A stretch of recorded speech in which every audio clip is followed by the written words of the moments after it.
Veníamos corriendo, cerraron todo, o sea, avanzamos tantito y cerraban, y cerraban, y no, es que hay marchas, ¿no?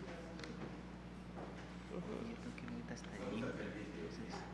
Pues ojalá y baje y pueda salir, pues, digo, sí, hay que buscarle por acá. No está en esa sala, entonces... nosotros dejamos el carro tirado, no pudimos. Mollito, ¿me regalas una servilleta? Sí. Por favor.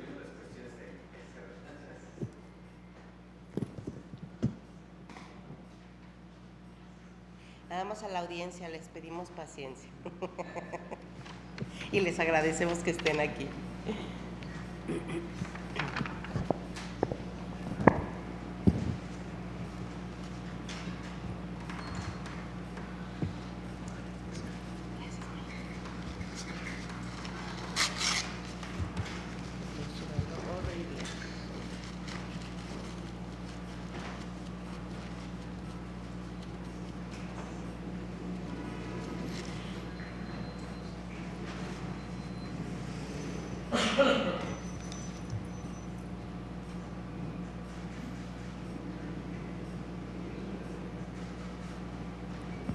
¿Y cuándo llegó a México? No hablo Antier. mucho. ¿Antier? Antier. Ok. Y pregúntale qué le ha parecido en México. She asked, how do you see Mexico? What is your impression of Mexico? Mexico is amazing. It's the fifth time I'm here in 5 years. In 5 years? Yeah. No, I like it very much. Yeah. No, pues está súper padre. Sí, no, ya residente aquí, residencia. Ya está acostumbrado a este trajeteo de la ciudad, ¿no? Sí, ya está el tránsito. Perfecto. 15 segundos prevenidos, 15 segundos para entrar ahí. Gracias, Eli. Bueno. 8, 7, 6, 5, 4, 3, 2. Muy buenas tardes. Quiero empezar este evento dándole una cordial bienvenida a Jorge Carreón Perea. Eres tú, Jorge, perdóname. Arnulfo Mateos Durán y por supuesto también al doctor Martín Borowski, cuya obra hoy nos convoca. Es un gusto y un honor poder recibir en este Congreso de la Ciudad de México a todos ustedes. Saludo también a los presentes y a quienes nos siguen a través de las redes sociales. Pues bien, siendo las 12:10, damos formalmente inicio a la presentación del libro Elementos esenciales de la dogmática de los derechos fundamentales del doctor Martín Borowski. Desde el Comité de Asuntos Editoriales tenemos el compromiso de llevar a cabo eventos que fomenten el diálogo y la reflexión en torno a temas de interés para los que vivimos en la Ciudad de México. Desde este espacio buscamos convocar a expertos, académicos e integrantes de la sociedad civil para enriquecer el debate sobre políticas públicas, derechos humanos, medio ambiente y otros temas de su interés, contribuyendo a fortalecer una sociedad más informada y más participativa. Por ello, este evento tiene como objetivo analizar ideas principales de la obra y fomentar la reflexión académica y jurídica sobre la interpretación y aplicación de los derechos fundamentales. En este sentido, me da mucho gusto que contemos con los comentarios del doctor Arnulfo Mateos Durán, así como del doctor Jorge Carreón Perea, a quien cedo el uso de la palabra para que modere esta presentación del libro y yo les quiero agradecer el que hoy estemos aquí. Adelante. Muchas gracias, diputada Claudia Montes de Oca. Muy buenas tardes a todos, a todas y todos. Perdón, aquí micrófono distinto. Además de la moderación, me permitiré dar unas palabras en contexto y en primera instancia pues agradeciendo su apoyo, por supuesto, de su equipo de trabajo y del grupo parlamentario que usted representa, por fomentar una cultura de los derechos humanos basados en un aspecto que a veces parece lejano para nosotras y nosotros, que es la divulgación de las obras que hablan sobre estos temas. Creo que muchas veces se olvida que también la protección de los derechos humanos parte del conocimiento integral precisamente de las obras. Y aquí quisiera… Gracias. Y aquí quisiera destacar varios puntos. En primera instancia, la primera vez que vino el doctor Martin Borowski a México fue en el año 2020, a unos días de iniciar la pandemia, bueno, un mes tal vez a distancia. En ese momento participó en un evento en el Instituto Nacional de Ciencias Penales y fue importante porque de los temas más comunes en la academia y el foro jurídico que se presentó precisamente en ese contexto fueron la restricción de los derechos fundamentales. Y esa restricción, para analizarla, para entenderla, siempre es importante verlo no desde un aspecto únicamente legal, desde un aspecto que se base en la aplicación del derecho, sino que se vuelve fundamental apelar a la doctrina y a la dogmática.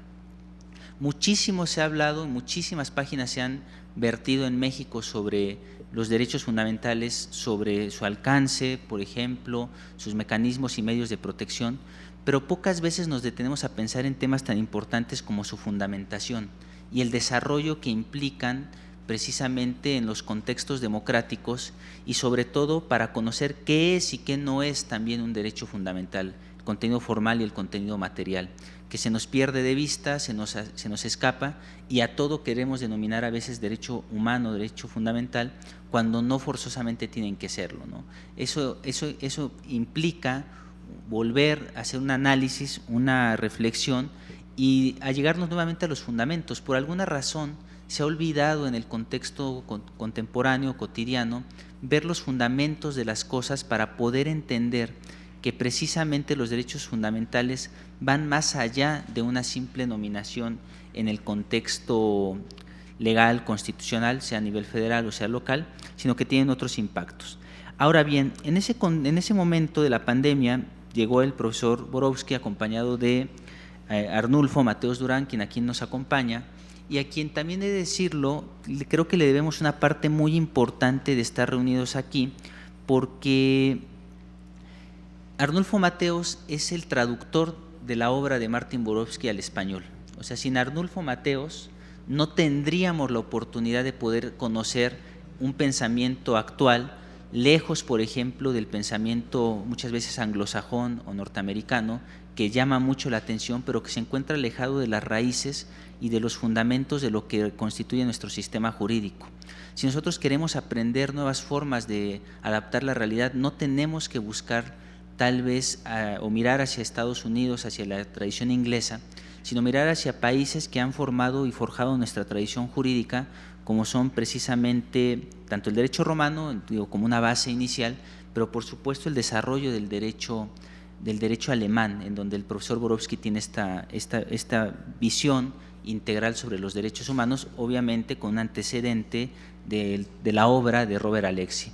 Pero vuelvo al punto de Arnulfo, porque resalto mucho su figura, porque los traductores forman parte de una escuela y de una tradición jurídica que muchas veces ha sido olvidado en Occidente, que es una tradición de la Escuela de Traductores de Toledo, que fue una de los poquísimos espacios de luminosidad en la Baja Edad Media, en la Alta Edad Media, perdón, que llevó a cabo un proceso de traer a Occidente nuevamente el pensamiento de autores tan importantes para nuestra cultura como Platón y Aristóteles. Dentro de esta tradición de la Escuela de Traductores de Toledo se han presentado muchos trabajos de traducción y creo que en ese punto hay que reconocer no solo la obra, sino también a quien nos acerca a ello. Muchas veces dicen que traductor es igual a traductor traidor, porque se le agregan muchos puntos, pero es muy importante porque no es sencillo pasar de palabras que son comprendidas en nuestro lenguaje a un contexto distinto, y eso implica un conocimiento no solo superlativo del ámbito en el que nos ocupamos, en este caso el derecho, sino incluso de las propias formas y tradiciones. Entonces se vuelve un trabajo fundamental que nos ayuda precisamente a comprender a los autores, traerlos a nuestra realidad y poder dialogar con ellos, sobre todo en un contexto como el nuestro, en donde una lengua que no es tan usual de aprender como es el alemán, pues contar con este tipo de trabajos nos permite precisamente acercarnos y reflexionar en torno a ello. En este sentido, son vehículos, las traducciones son vehículos a través de los cuales se conforman las tradiciones y la cultura jurídica. Como sostiene Roland Barthes, la escritura, siendo la forma espectacularmente comprometida de la palabra, contiene a la vez, por una preciosa ambigüedad, el ser y el parecer.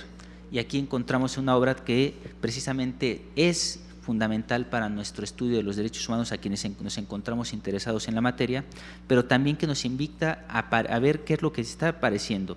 Si no existieran las traducciones, el conocimiento jurídico estaría estancado, se formarían ínsulas y algunas figuras tan importantes como los derechos humanos o la Drittwirkung, que muy bien trabaja el doctor Borowski, que hay que deberle esta parte de nuestra cultura, el efecto horizontal de los derechos humanos, que se habla mucho actualmente, es una de las principales aportaciones que tiene el pensamiento de Martin Borowski en México y que en gran medida ha empezado a ser divulgado por personas como Arnulfo, que toman el valor de traducir y dedicar mucho tiempo, ¿no? A veces uno lee el nombre y dice Martin Borowski, Elementos, esenciales de la dogmática y los derechos fundamentales, pero no vemos todo el trabajo que está detrás y que es importante. Así como un signo distintivo de la modernidad es el tránsito de los documentos en latín a lenguas vernáculas, actualmente necesitamos y requerimos de las traducciones.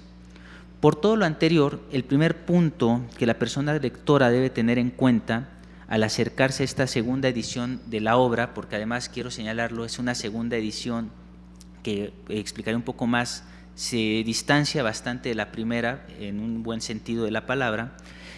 Hay que ver que esta segunda edición es el papel que jugó el traductor, que en este caso es Arnulfo, y que no es una función sencilla, además de poco valorada en evaluaciones como las del Sistema Nacional de Investigadoras e Investigadores.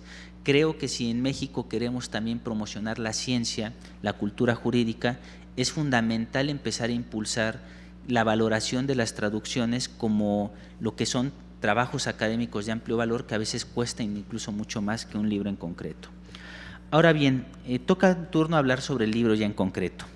La primera edición data, como ya me lo mencioné, del año 2022. Esto significa que en esta segunda edición se advierte del fruto de un producto de 2 años de trabajo, a una distancia de 2 años, más de 720 días, que parecen muchos, pero realmente quien haya pasado pues algún trabajo, en la universidad se dará cuenta que pasa muy tiempo.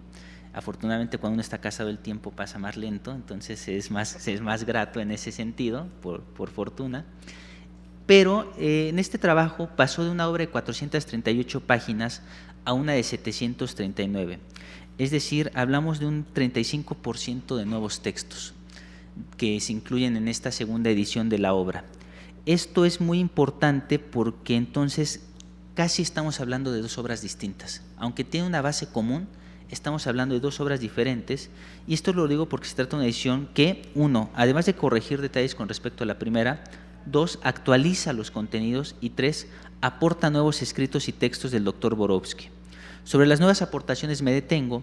Se trata de 5 textos que, en palabras de Borowski, trazan una imagen clara y completa de su teoría y dogmática de los derechos fundamentales, la cual es necesaria en nuestro contexto latinoamericano, porque más allá de uno que otro texto que aborde el tema de manera superficial o tangencial, solo contamos con trabajos como el de Humberto Nogueira Alcalá, Teoría y dogmática de los derechos fundamentales, que se publicó hace más de 20 años y se sacó un tiraje en 2018, ni siquiera una segunda edición.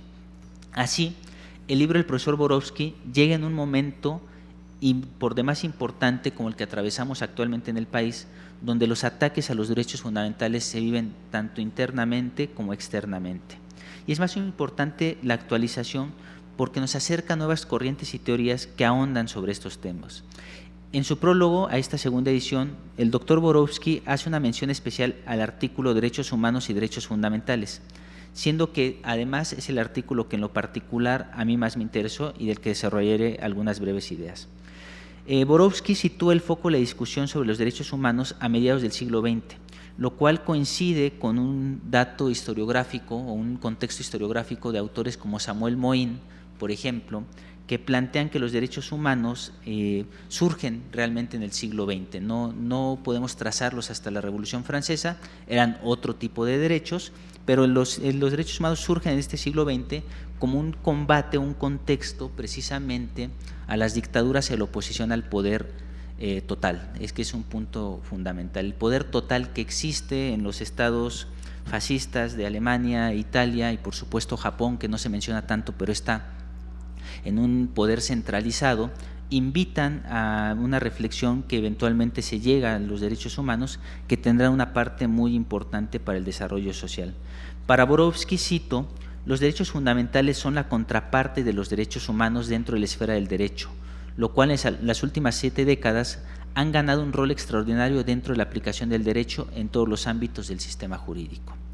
En este caso, creo que aquí el autor además hace una crítica al uso indistinto de los términos que son derechos humanos y derechos fundamentales. Quien haya estudiado derecho tendrá muy claro que cuando se habla de derechos humanos se habla muy distinto de derechos fundamentales.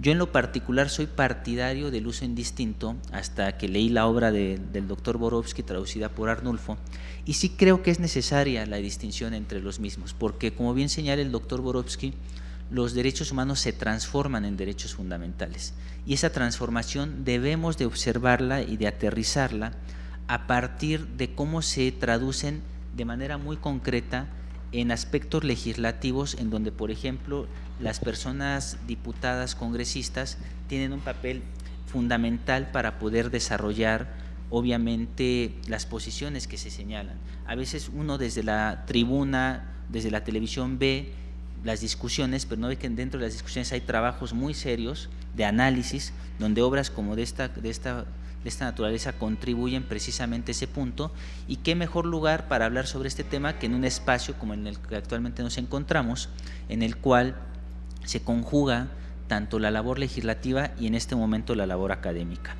En este caso, el doctor Borowski ofrece una definición sobre derechos humanos, la cual me llama la atención por situarla o centrarla. Bueno, aquí estamos escuchando los ruidos propios de nuestro centro, que siempre son bonitos. Es parte de la tradición. Esto en Alemania no lo tiene. Sí, claro. Gracias. Solo quiero darle la bienvenida a la diputada Frida Guillén. Es una de las diputadas más jóvenes del Congreso y que bueno, que obviamente nos acompaña. Gracias, diputada. No, muchas gracias. Sí, entonces, in Germany you can hear that. Maybe. Sometimes. Entonces, para Borowski, los derechos humanos son derechos morales, universales, abstractos e individuales que poseen prioridad de cara al derecho positivo, con lo cual logra aterrizar y resolver muy bien la disputa entre las diferentes fundamentaciones de los derechos humanos desde el aspecto natural o desde el aspecto positivo.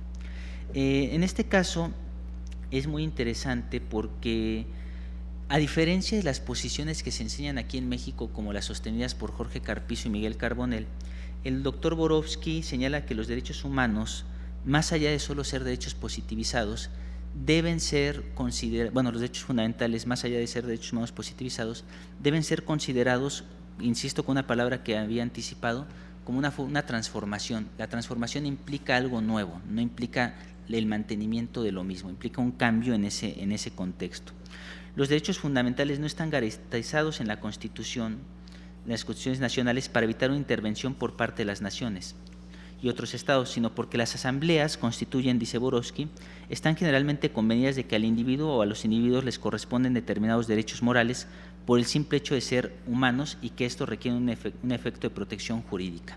Este punto es muy interesante porque Borowski, aunque no lo plantea tal cual el contexto que se puede vivir en muchos países de Latinoamérica, nos señala que los derechos humanos no están en juego dentro de las decisiones democráticas o de las elecciones. Hay algo que se sustrae de las elecciones democráticas, que son precisamente los derechos humanos, que es un punto que debemos de entender y reconocer muy importante. Para ir finalizando y para darle la palabra a quien vienen a escuchar realmente, que es tanto al doctor Borowski como a Arnulfo, creo que, en síntesis, la invitación directa a la obra se traduce no solo porque esté aquí el doctor Borowski, lo diría lo mismo estando él aquí o yo o en otro contexto. Creo que es una obra que sí tenemos que acercarnos porque debemos reflexionar sobre el fundamento de los derechos humanos. en una sociedad en la cual se habla de manera muy libre sobre qué son los derechos humanos y a cualquier cosa se le atribuye esta denominación, incluso se habla de manera muy libre sobre quinta, sexta, séptima generación de derechos humanos cuando no existe tal. Creo que es fundamental volver a acercarnos a este punto para evitar la nominación politizada de los derechos humanos. A veces se politiza mucho el uso de los derechos humanos con respecto a ciertos fines que se dan, cuando realmente los derechos humanos tienen otros contextos y están marcados en elementos fundamentales. Invitar a pensar sobre el fundamento, sobre el desarrollo de los derechos humanos, no solo en el papel de la dignidad humana, sino en el contexto del derecho, por ejemplo, incluso a la vida, nos llevaría a repensarlos no solo desde una visión instrumental, sino desde una visión real que contribuiría a mejorar las condiciones que tenemos en este punto. Mi invitación es real. Si yo tuviera dinero se los invitaría el libro y se los compraría. Obviamente no tengo esa cantidad, pero sí puedo acercarles que es una obra que estoy seguro que no se arrepentirán de haberse acercado. Es cuanto en este sentido, querida diputada. Muchas gracias. Y si quiere le cedemos la palabra. Tú eres el que lleva. Le cederíamos la palabra al doctor Arnulfo para que nos dé unos puntos y ya finalizaríamos con el doctor Borowski.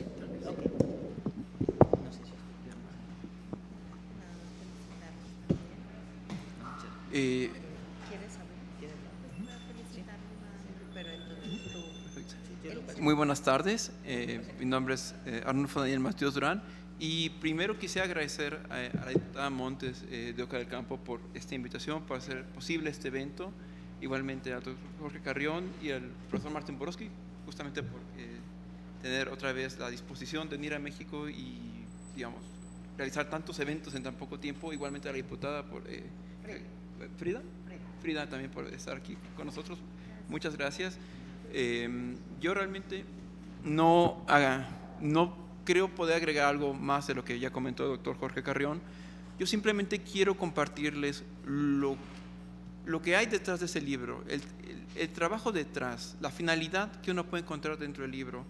Y es que si uno ve el libro de una manera completa, se puede dar cuenta que hay dos experiencias detrás del libro. La primera, y supongo que la más importante, es la experiencia académica del profesor Martín Borowski. ¿Por qué?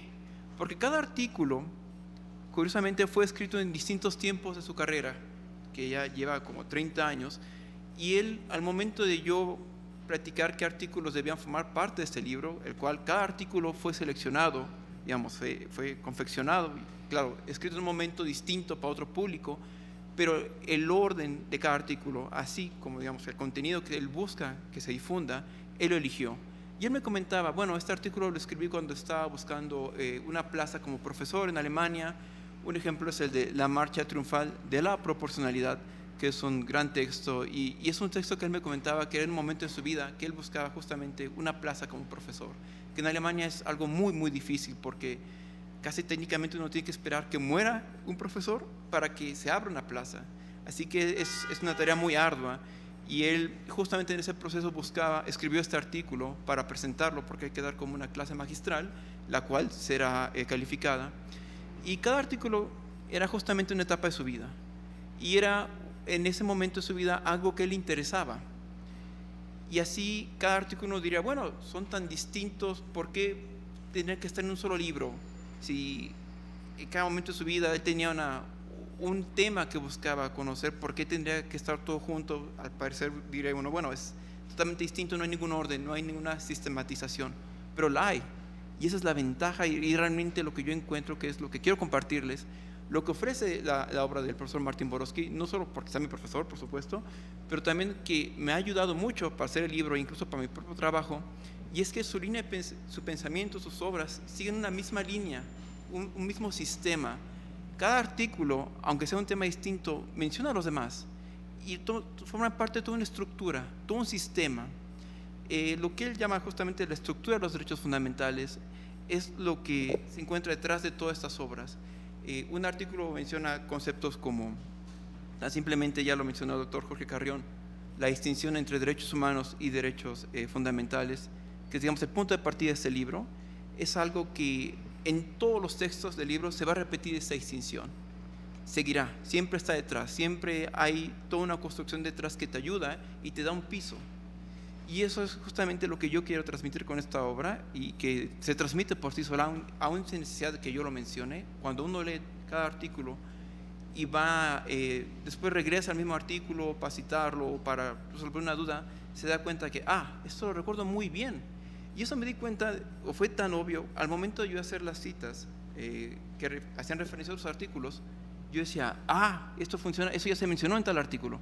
Y así, ese sistema tan, no perfecto por supuesto, pero tan, esa unidad que encuentro en su obra es algo sin precedentes, que tal vez solamente igual el profesor Robert Alexi, por supuesto, como un buen discípulo de él, siguió justamente toda esta tradición.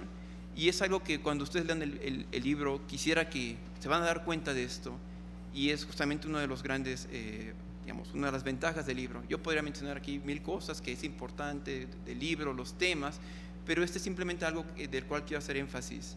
En este libro es justamente esa parte que habla del autor. Pero ¿cuál es la otra experiencia? Y la otra experiencia, que es hasta cierto punto la que ustedes van a tener, es la mía. ¿Por qué? ¿A qué se refiere esto? Se refiere a que yo, cuando leí estos temas, yo hice mi carrera en la Universidad Autónoma de México, Nacional Autónoma de México, y yo venía con una educación justamente del sistema mexicano. Había comenzado la reforma de 2011. Entonces yo, cuando llegué justamente a todos estos conceptos, a esta dogmática alemana, yo dije, esto es muy complicado, esto hace muy complejos los derechos. En lugar de hacerlos claros, simplemente los hace complejos y difíciles. Los derechos son más sencillos, los derechos son más parte de la humanidad, es más parte del individuo.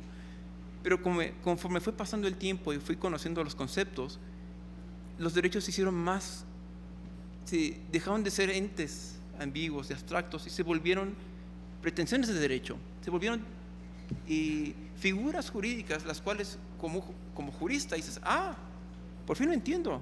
A eso se refería, tan solamente conceptos básicos como distinguir la protección prima facie de un derecho y sus restricciones, tan solamente los dos objetos que para el sistema alemán todo alumno de derecho se lo sabe, que esto se materializa, esta separación se materializa en el esquema de intervención-restricción. Esta base, todo alumno de la carrera de licenciatura de Derecho del primer año se la sabe, no es obvio. Pero uno como extranjero y llega a este sistema y dice, bueno, ¿y esto? ¿Qué es esto? Y ya cuando uno lo aprende dice, esto es el papel de las restricciones, así funcionan las restricciones. Y las restricciones, de ahí se desglosa una cantidad de conceptos como margen de discrecionalidad, restricciones calificadas, absolutas, y entonces los derechos empiezan a agarrar una forma, una estructura. Y es por eso que en un momento, cuando uno ve la cantidad de conceptos e ideas, va a decir, esto es muy complejo, esto no me ayuda en nada. Pero curiosamente, si uno revisa incluso la jurisprudencia de la Suprema Corte de Justicia, varias de estas ideas están ahí en tesis aisladas, en jurisprudencia. Hay una cierta pretensión de universalidad de esta dogmática alemana. Uno puede decir, bueno, es en Alemania, son distintos, somos mexicanos, da igual, no hay que aplicarlo, pero no. Curiosamente, muchas de estas ideas, y fue también una de las razones por las cuales yo estas traducciones las hago con mucho gusto, porque sé que ayudan, porque me ayudan incluso a mí, me ayudan a comprender casos difíciles, colisiones que tenemos en el sistema mexicano, pero desde la perspectiva alemana, y no porque ellos se pongan a ver qué hace México, simplemente porque también ellos tienen los mismos problemas que nosotros, porque también tienen libertad de expresión, tienen libertad religiosa, simplemente con una perspectiva histórica distinta, pero ese contenido moral, ese derecho humano que se transformó, sigue siendo esa intuición que todos tenemos como seres humanos respecto a qué es lo que se entiende por libertad religiosa, de creencia, de igualdad. La seguimos teniendo porque somos humanos, y eso nos sirve, y eso van a darse cuenta al ver este libro. Conceptos como Drittwirkung, efecto horizontal, derechos de prestación, de defensa, de igualdad, de test de proporcionalidad, todas estas ideas las encontrarán. Pueden leer el libro, no importa el orden que tomen, pueden leer el último artículo, y aún así este libro está tan bien hecho que se refiere a todos los demás artículos y no hay ningún problema. Así ni siquiera necesitan un orden. Yo recomendaría que lean el primero, derechos humanos y derechos fundamentales, que eso es algo que distingue a la segunda edición de la primera, porque en la primera justamente un buen colega me dijo, oye Arnulfo, muy bonito todo, pero ¿cuál es la distinción?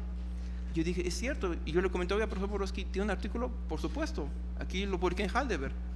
Y justamente fui construyendo así la segunda, llenando esos huecos que había en la primera, y ya yo creo que hasta cierto punto ya podría decir que este segundo libro es un tratado de derechos fundamentales.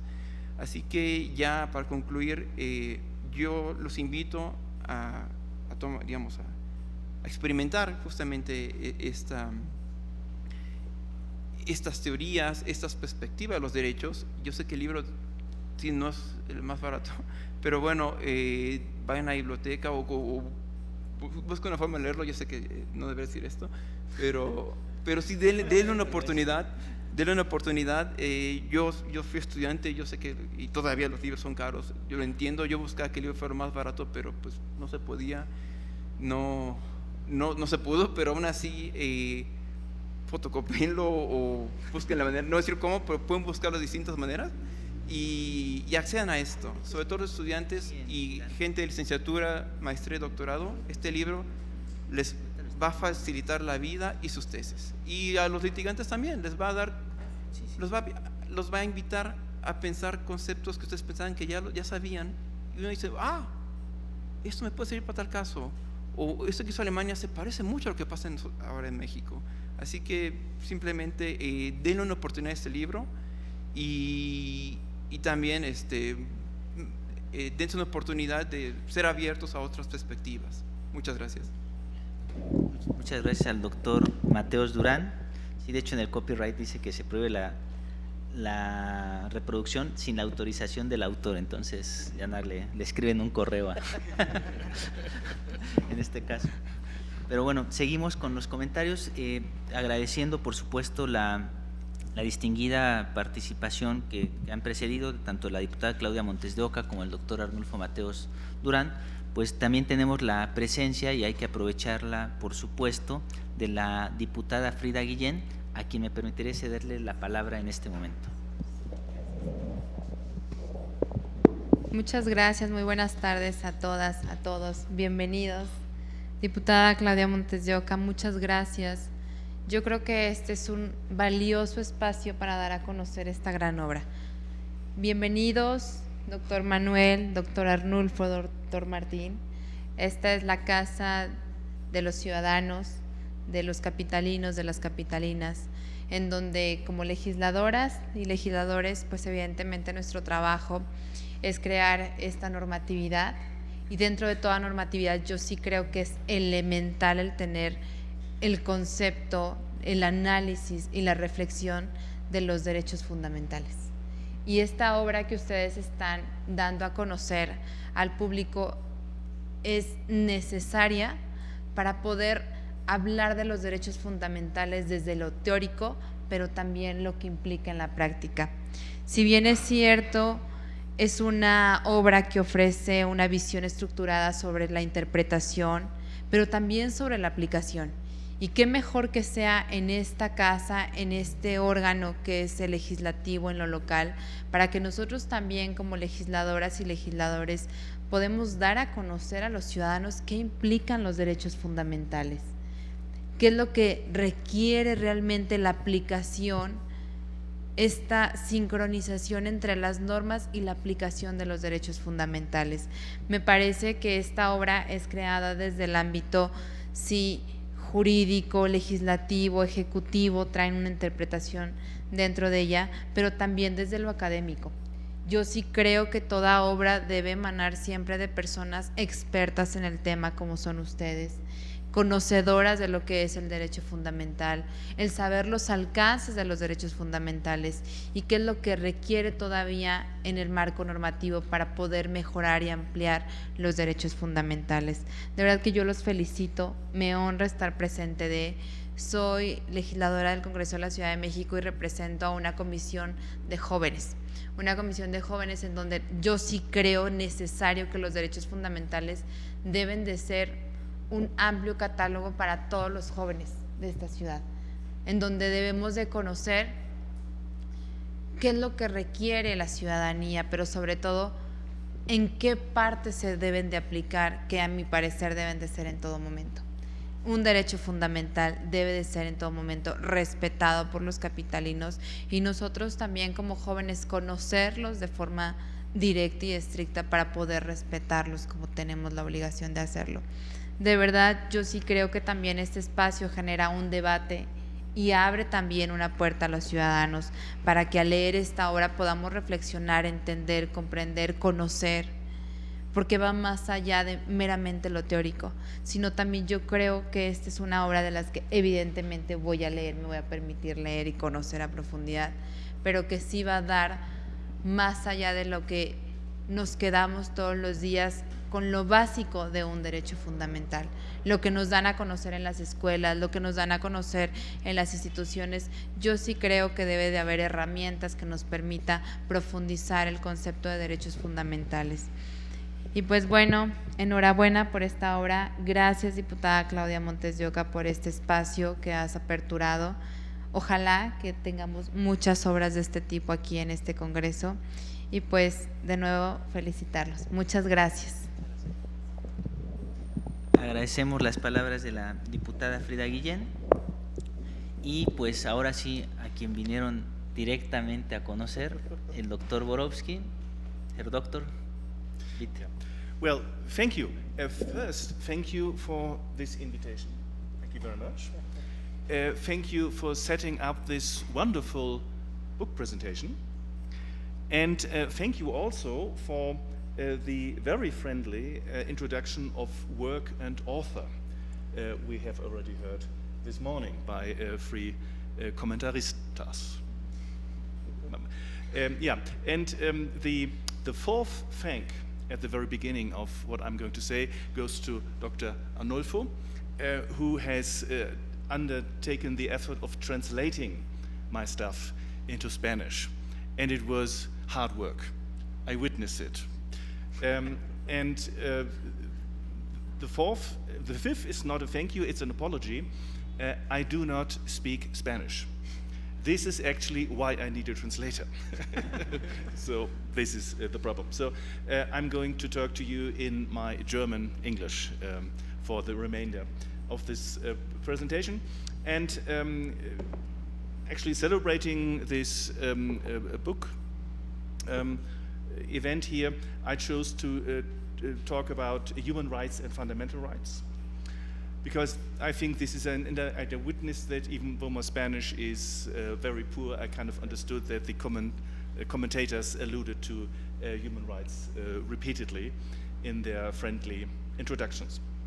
And I think it's quite important because it's one of these central expressions, you know, like liberty, democracy, dignity, all these grand concepts. Everyone knows kind of what is being talked about, but it is often not very precise, because the expressions human rights and fundamental rights are used in many discussions in national and international law, in political philosophy, and in social discussions on political issues, obviously, often without a clear definition or characterization being given.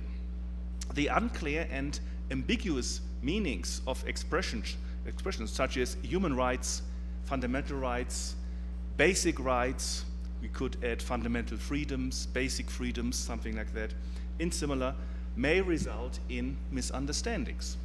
What are we precisely talking about? And this is, if it's an important subject, not good if we misunderstand each other. The history of human rights is a topic in and of itself. I'm not going to talk much about this here. The foundations were laid by the writings of the Enlightenment until these rights were affirmed in the North American Declaration of Independence and then the French Declaration of the Rights of Man and of the Citizen at the end of the 18th century. Today, human rights are protected by a variety of legal instruments in national and international law. In Europe, there's also supranational law, but this complicates things to a great extent. I will not deal with this here. This is another topic. We don't need it here. So, the concept of human rights. Germans like to talk about systems and concepts and kind of philosophical perplexions. So, the concept of human rights. the expression human rights is often understood to mean the rights granted in human rights treaties and in human rights covenants, such as the European Convention on Human Rights or its American counterpart, the American Convention on Human Rights. International treaties are a source of law, international law, which means that the rights granted by provisions in these covenants and conventions are part of the law. They are therefore legal rights, just like constitutional rights in national constitutions. If one understands fundamental rights, the other term, as rights granted by law, human rights as moral rights, this is now my main point, moral rights as such form the systematic counterpart. In this sense, human rights are rights with 6 characteristics. They are moral, universal, abstract, fundamental, and individual rights, which form the standard of legitimacy of positive law. This is their function. So, human rights as rights. In addition to liberties and legal powers, human rights primarily grant rights to something. Rights to something, a Lexian term, are normative relations between the holder of a right, the addressee of the right, and the object of the right. Who has a right? Against whom? To what? This is the basic structure of the right. And so this could be actually formalized, and RABG is then a kind of formalization of this fundamental structure. All alleged structures and contents of human rights can be expressed as variants of this general sentence. Whenever a right exists, it's a legal position, a norm exists that grants this right. So, human rights as moral rights. Human rights are moral rights. A moral right is granted by a norm that is morally valid. In other words, by a moral norm. Moral validity is defined solely by the correctness of the content or the justifiability of the norm. Various criteria and procedures are proposed in political philosophy to justify the existence of human rights and to determine their content. So we can't rely on law, actually. We need a genuinely moral justification. Even though many people assume that there are human rights, there is also radical skepticism. There are worldviews, Weltanschauungen, and philosophical positions according to which there are no human rights. Famous, if not notorious, is the skepticism of the Scottish-American philosopher Alistair MacIntyre towards human rights. To quote him, "There are no such rights, and belief in them is one with belief in witches and unicorns." And there are no witches and unicorns. At least we assume that. So, this is a topic in of itself to justify it, but just to mention 8 approaches to the justification of human rights. Human rights claim to be universally binding. The human rights of one person acts as a limitation to the human rights of other persons and vice versa. Everyone must respect the limits of one's own liberty protected by human rights for the benefit of his or her fellow citizens. Every limitation without consent requires justification. This is to say that we must find an objective and universally valid justification. And as I said, numerous different approaches have been and are being proposed for such justification. And I can only sketch here 8 very basic types of justification, actually following an overview given by Robert Alexy in a German language philosophy article 20 years ago. This begins with the first and probably oldest approach to justifying human rights, and this is the religious approach. God, or polytheism, gods plural, endow humans with moral value that distinguishes them from things and animals, by virtue of which their interests are to be particularly worthy of protection. For believers, this may be a very powerful justification, but for non-believers or those of competing faiths, it cannot establish any legitimate commitment. In a modern society with neutrality in matters of religion and worldview, universally valid moral demands cannot be based on premises of religious or ideological nature. So, the second, the biological justification in its modern form is based on the idea that certain forms of altruistic behavior, which is reflected in human rights, offers one's own genes, genetic continuation, so to speak, owns genes a greater chance of continuing into the future. The problems begin with the fact that the survival of one's own genes can be promoted, at least in some situations, by hindering or preventing the survival of other people's genes. In addition, any biological justification of human rights fundamentally suffers from the naturalistic fallacy. According to David Hume's law, a moral ought cannot follow merely from an is, from empirical premises alone. And biological premises are ultimately empirical premises. So this doesn't really work. Third, the intuitionistic justification consists of an appeal to the intuition that human rights exist. Many people have this intuition. Or in other words, that the existence of human rights is evident. Come on, you know it. We don't need to argue, it's evident. Evident. But this appeal cannot convince others who do not share this intuition or do not experience the evident nature of human rights. So the evidence is not universally accepted. This leads to the fourth justification of human rights, consent. The consensual justification of human rights bases their existence on a consensus among participants in the debate that human rights exist. Such a consensus in the sense of a unanimous agreement does not exist as long as there is even a single radical skeptic about the existence of human rights, and there are actually some radical skeptics. I'm not sure whether Alistair McIntyre is still alive, but there are others, so he's not the only one. So this hasn't been solved, so to speak, in some sense. If one wants to declare the skepticism of some participants in the debate to be irrelevant, a move that you can think of, one must provide arguments for this. But providing arguments goes beyond justification by mere consent, which relies solely on the fact of unanimous agreement. And there is none. Fifth, the cultural justification.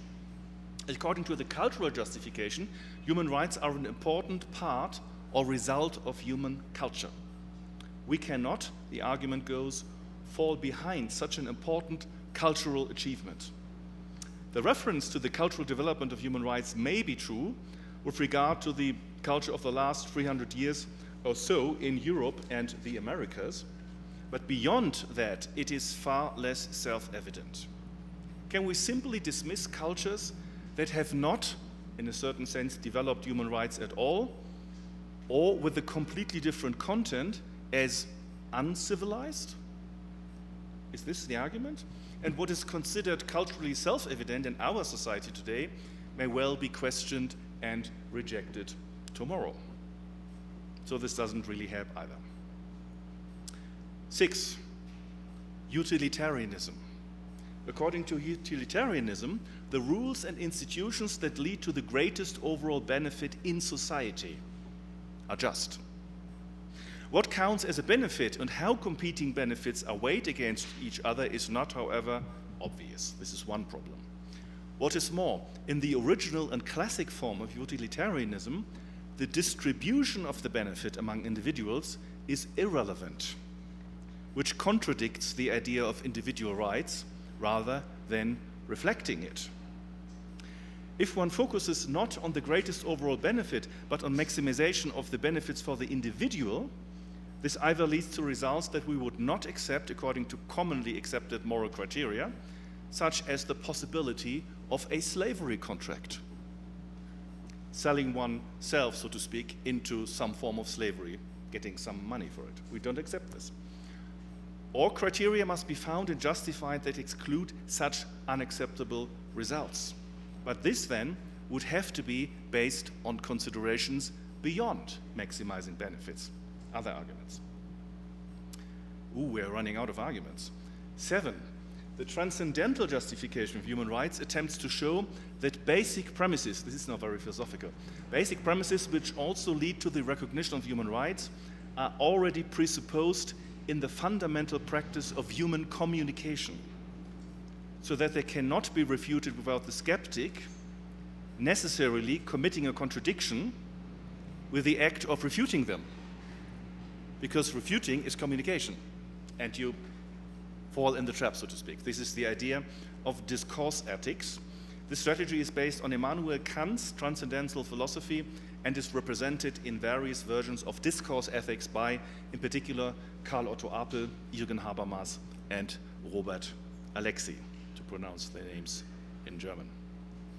To be sure, the presupposition of freedom and equality inside the discourse, in communication, does not automatically lead to the recognition of liberties and equality, such as protected by human rights, in general action outside the discourse, when it's not communication. This must be justified on the basis of further reasons. And finally, the existential justification.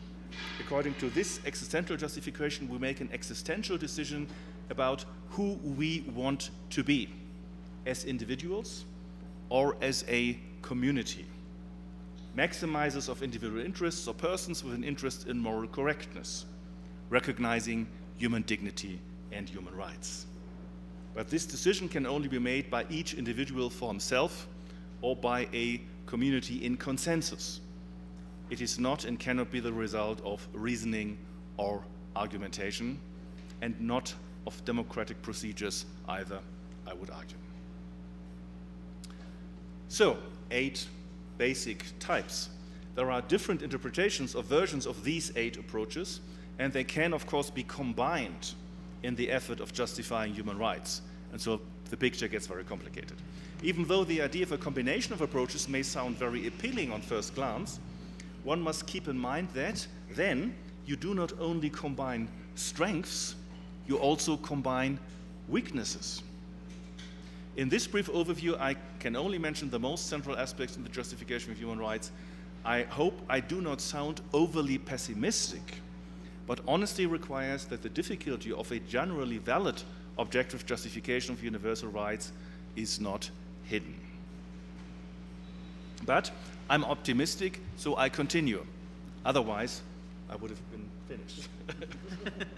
So, the moral nature of human rights. As moral rights, human rights as such are not automatically part of the law. This is to say that human rights norms, legal norms are characterized by legal validity. There are at least 2 criteria for legal validity. The first criterion is that of authoritative issuance. This is the case when a norm has been issued by the competent body, Parliament, in the prescribed process and does not violate higher-ranking law, basically legislation. The second criterion is social efficacy.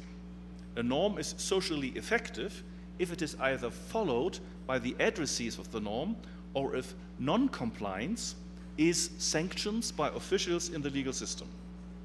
Only if one supports a non-positivistic concept of law or natural law, moral correctness becomes a third criterion for legal validity, but then only in extreme cases. I will not go into that Radbruch formula. Robert Alexy's argument from injustice will not go into this here. Human rights as universal rights. Human rights are universal rights in 2 respects.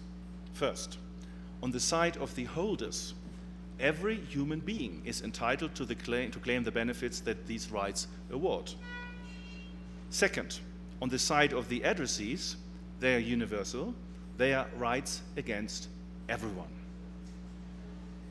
If you take both sides of universality together, they are rights of everyone against everyone. In common terminology, this means that human rights represents rights erga omnes. As purely moral rights, they do not presuppose the state as a legal construction. They may also apply apart from and beyond the state. In space, on Mars, on the moon, wherever, if there's no legal system, morality applies. No problem with that. Human rights as abstract rights. Human rights are typically highly abstract rights. For example, it is often assumed that the phrase, everyone has a right to life, counts as an expression of a human rights norm. But then some concretization is necessary when it competes with other rights. But in itself, it's abstract. Good. Then the protection of fundamental interests by human rights. Another characteristic of human rights is the fundamental nature of their subject matter. They protect something important. They protect the fulfillment of fundamental needs and interests. A need or interest is fundamental if the non-fulfillment results in the death of a person or severe suffering for him or her, or if the core of human autonomy is affected. Paradigmatic examples are killing, torture, other serious physical and mental abuse, imprisonment, discrimination on racial grounds or religious grounds, and so on. But not every minor injustice counts as a violation of human rights. Human rights as individual rights, they are, according to the classic idea, individual rights. The human individual, not a collective as such, is at the center of the concept of human rights, to the extent that awarding rights to collectives as such satisfies interests or needs of the individual protected by human rights. Rights of collectives can be seen as a means of realizing human rights of individuals. Whether there are, beyond that, genuine collective rights, such as rights of the people, is a debate in and of itself. Such ideas, I would say, are not supported by the classic idea of human rights, and I will not go into the details here. If you're interested in that, we might have it in a discussion at the end, if we have time. Human rights as a yardstick for the legitimacy of the law. I mentioned that at the beginning. Human rights enjoy, in a certain sense, priority to the law in all its forms, for they form the standard for the legitimacy of law. A contradiction between human rights and moral rights and law renders the law illegitimate. It does not, however, the other way around, render morality illegal. This is not the case. However, the finding of illegitimacy as such does not deprive law of its legal validity. This is the natural law question, but the answer is by and large no. No state or person in the world can evade human rights criticism by pointing out that the relevant rights, human rights, are not recognized in the respective legal system. What is morally wrong remains morally wrong, independent of the provisions and norms in the respective legal system. Okay, this characterized human rights. Now we enter into the realm of law and talk about fundamental rights, the legal instruments. Unlike human rights, fundamental rights per se, legal positions that are granted by legal norms. These legal norms must meet the conditions of validity in the respective legal system. Legal instruments for the protection of human rights have been recorded as constitutional rights in national constitutions and as international fundamental rights, I would say, in pacts and conventions. I mentioned in the European Union there are also supranational fundamental rights, supranational, with which I shall not deal here. But everything I say here applies mutatis mutandis to this kind of rights. So this is not a problem, actually just leaving them out. Good.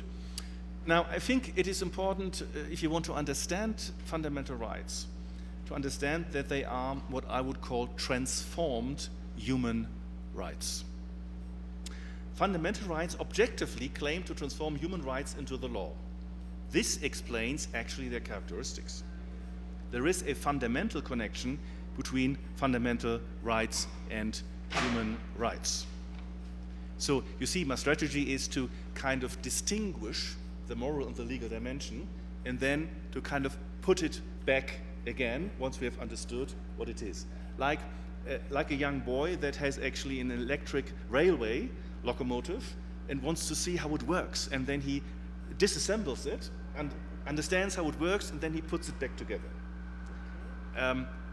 If he can put it back together, otherwise mother or father have to help this little boy. But this is the idea, kind of separating things to understand them fully and then bring them back and understand them and their relation to each other. This is what's going on here. And actually, the fact that fundamental rights, they are often referred to, this is my understanding when I read what other people write, they are referred to as transformed human rights. There's a connection between law and morality. And this is important, we need to understand what this is. This connection is rather weak on the basis of a formal concept of fundamental rights. I will explain this soon. It may well be stronger on the basis of a substantive concept, the extent of being stronger depending on the type of connection assumed. So we as lawyers know that approaching things from a formal point of view makes life easy. The application is too late, okay, that's it. We don't have to think about it. So formal criteria make life easy, but they may be, lead to unjust results. This may be the problem. According to the formal concept of fundamental rights are identified on the basis of formal criteria. And for national fundamental rights, constitutional rights, this is fairly easy.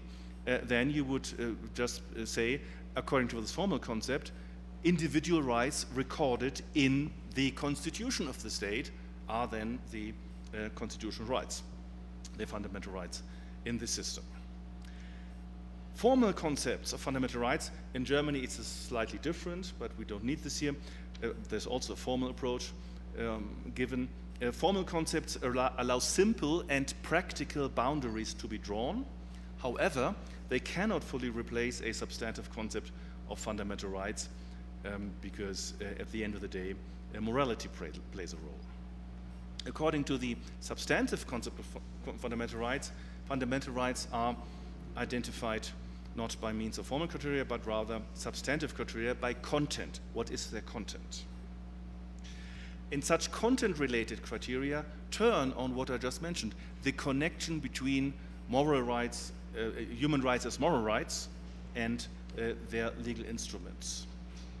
Depending on whether this connection is understood objectively or subjectively, subjective is the intent of the Constituent Assembly, different variants of substantive concept of fundamental rights can be distinguished.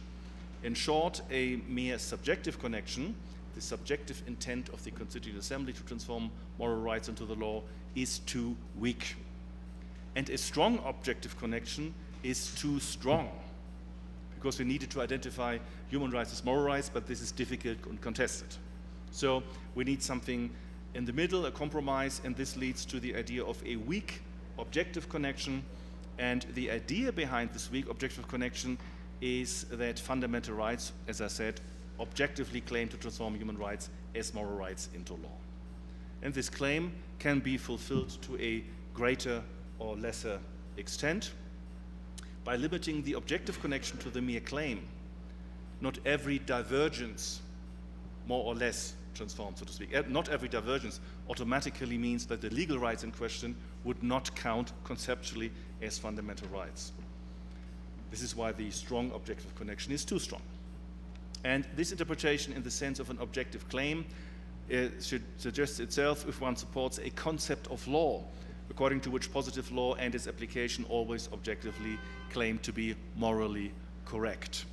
And this is a strong strand in German legal philosopher from Gustav Radbruch to Robert Alexi, that you would assume such thing. And this strikes me, being German, as very plausible. It's all around me, so to speak. It leads, however, into the debate about the nature and the concept of law, which we will not deal with here. Good. In transforming a human right into a fundamental right, what now happens technically? Another ground of validity is added to the norm that grants the human right. So the human right is not consumed, it's not gone, so to speak. It continues to be there. A ground for legal validity in space and time is added to the moral validity of the norm in question. Yeah, Mexican Constitution, space and time, space Mexico, time now. Actual constitution. So that the previously only morally valid norm now also becomes a legal norm. And if the right is recorded in a national constitution, the moral norm also becomes a norm of constitutional law. Since a ground of validity for the norm in question is added to the moral ground, the norm recording fundamental rights continues to be morally undergirded and justified. And this dual validity, I would say, is well expressed with the common phrase, fundamental and human right. This is what many people say, referring to both kind of sides of this dual nature. Even if there is no divergence with an eye to the content between the human rights norm and the fundamental rights norm, the act of transformation, we're now actually approaching briefly the Drittwirkungs-issue. The act of transformation structurally turns human rights as rights erga omnes into fundamental rights vis-à-vis the state. Now I'm making the claim to the state and not to other fellow human beings. The state as a legal construction becomes the point of attributions for obligations stemming from fundamental rights and takes the place of all other individuals as moral points of attribution. However, the originally direct third-party effect, direct Drittwirkung, of human rights continues after the transformation in the indirect third-party effect in law of fundamental rights, mediated by the legal construction of the state as the point of attribution of fundamental rights and duties. This is the other side of the coin. Good. From the perspective of human rights, their transformation into fundamental rights is not merely contingent, but morally required. Human rights are not moral constructs as such, as an end in themselves, but they require the effective protection of fundamental interests of human beings. And there are two main arguments that call for the transformation of human rights into law: effective enforcement and cognition. The mere fact that a certain behavior is recognized as morally correct does not mean that everyone will behave in this way. Many human beings know I'm about to do something immoral, and they do it. This happens. People can act against their own moral insights, as Immanuel Kant demonstrated with his distinction between the principium diudicationis, this judgment, and the principium executionis, this is action. Human rights as such, as moral rights, are not enforced by means of institutionalized structures. There is no apparatus for the organized, effective enforcement of moral rights. Since human rights require the effective protection of important interests, the creation of state structures as an instrument of effective enforcement is necessary. Two aspects support this moral consideration. The first is that advantages resulting from immoral behavior are unfair. Anyone who takes the moral standpoint and acts accordingly must, for reasons of fairness, be protected from those who act immorally. And this means we need law. The second is the argument of the maximization of utility for all, which arises from the state protection in the civil state as society, as opposed to the state of nature. The fundamental Alternative is exactly that, the state of nature, civil war, in which everyone has to rely on self-defense against everyone else. In the long term, no one benefits from this. Old arguments, social contract arguments, have been made for centuries along these lines. For there are very different opinions regarding the content of human rights. Judgments about what they require in individual cases are rather uncertain. With the transformation into law, the authority to decide whether and to what extent human rights interests are protected is handed over to the legislator and to courts. The authoritative nature of statutes and judgments increases legal certainty without having to fundamentally abandon the claim to the moral correctness of the result of the application of the law. The effective protection of the interests protected by human rights is, as I said, key. Whether a transformation now into national fundamental rights or international fundamental rights is required, or both actually, depends, under the respective circumstances, on the contribution of these forms of transformation to the effective protection of these interests. The classic form is certainly the transformation into constitutional rights, fundamental rights in a liberal democracy at the state level, because truly effective enforcement can be guaranteed in the framework of a national legal system. In international law, a large number of different instruments have been developed in recent decades that encourage states to ensure some protection of human rights interests. The enforcement of international law is, however, generally weak, relegated to less effective means, and cannot and should not replace protection at the national level. In addition, a legal protection under international law is more problematic from a democratic perspective, because a national constitution can be changed with qualified majorities, whereas multilateral human rights treaties are de facto almost impossible to amend, to change. If a member state is fundamentally dissatisfied with a provision in a convention or pact, or the case law based on it, ultimately only the withdrawal from the human rights treaty altogether is a realistic option, which has other problems. I'm just hinting at that. The obvious solution is, therefore, to provide effective protection of the subject matter of human rights at the national level, supplemented by a level of some further protection by means of international human rights to ensure a minimum standard for cases of severe deficiencies at the national level. Fundamental rights is rights of positive law. I think this should have become clear by now. They are granted by positive law. The norm that grants fundamental rights must meet all the conditions of validity of the legal system in question. Its interpretation is constitutional interpretation, an instance of legal interpretation.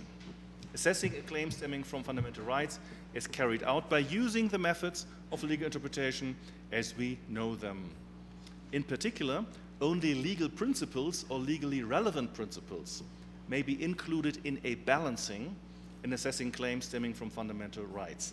Moral or religious principles as such only find their way into a legal balancing if and to the extent that the law requires or permits that.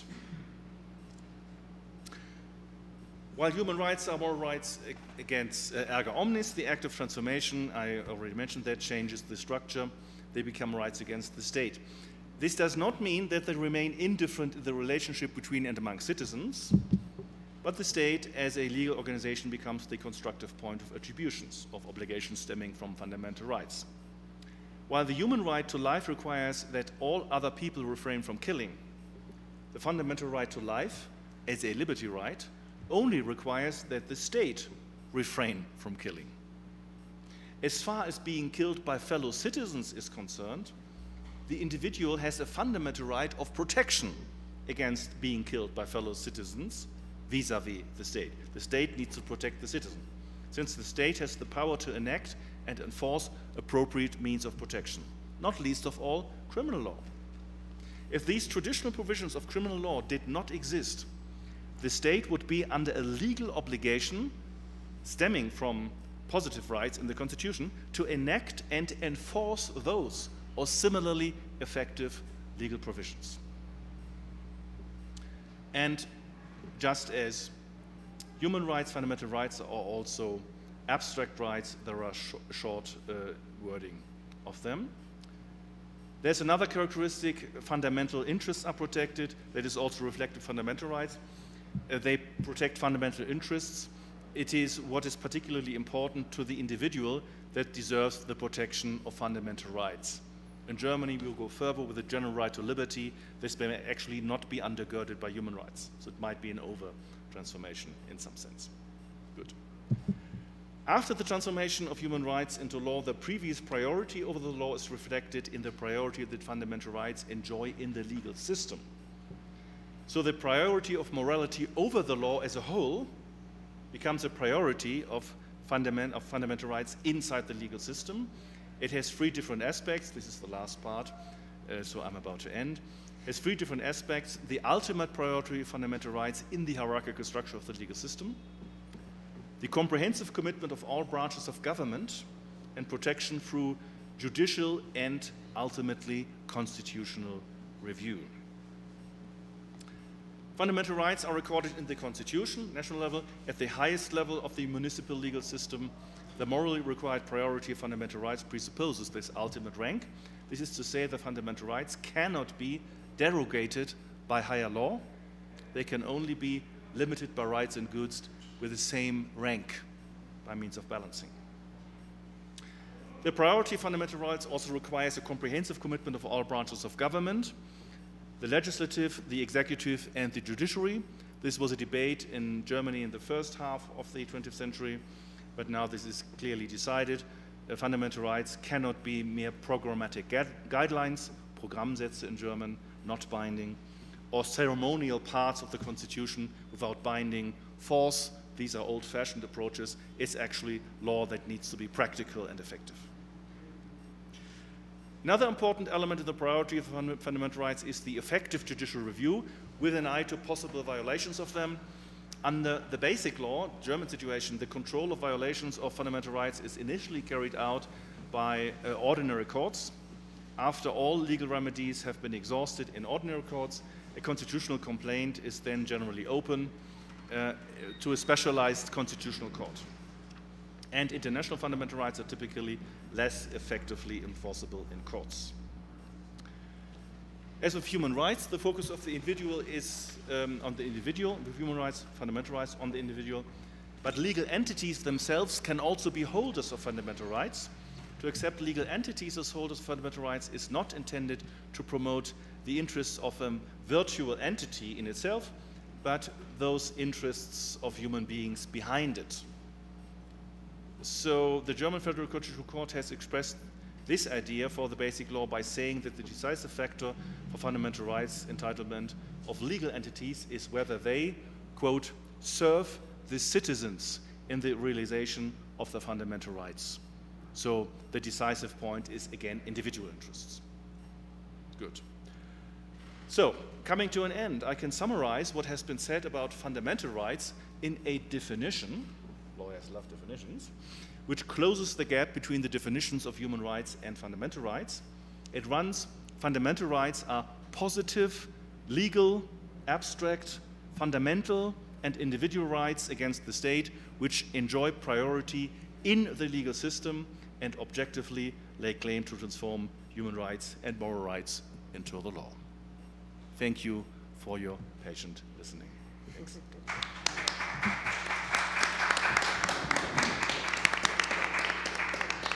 Agradecemos mucho las palabras del profesor Borowski, a quien le extendemos un agradecimiento, obviamente tomo el nombre de la diputada Guillén también, y pues muchas gracias por esto, y pediría tomarnos una fotografía para el recuerdo, por favor.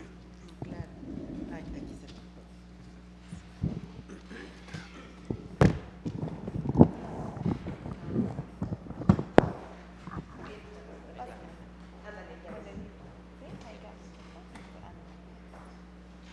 O en medio para que se vea tu nombre. Ahí.